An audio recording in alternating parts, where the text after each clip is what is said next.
Rudy Giuliani's law license has been suspended because of his advocacy for Donald Trump in the wake of the 2020 presidential election.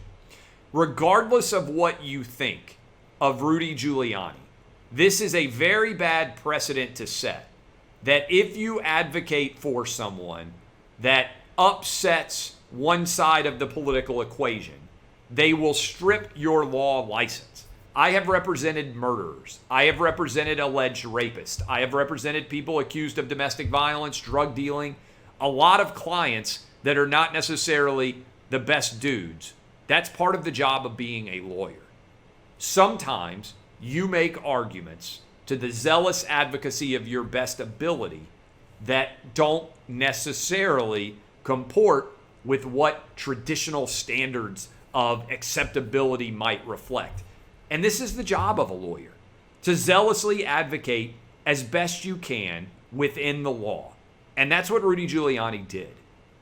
And that also is what John Adams did when he defended the British soldiers that were accused of shooting the citizens of Boston during the Boston Massacre.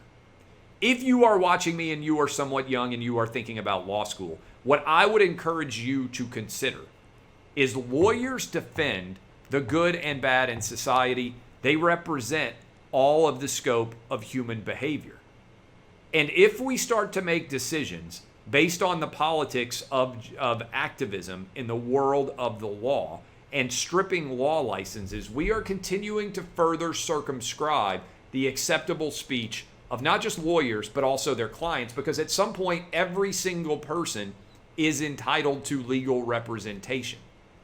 And if we continue to argue otherwise, then sometimes and at some point, people who have arguments that might not necessarily be entirely societally acceptable will not be able to find lawyers to represent them, which means that our criminal justice system, our civil justice system, will have failed.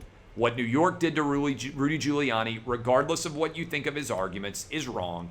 It's a politically motivated censorship, and the state of New York and its lawyers, who they are representing, should be ashamed of itself.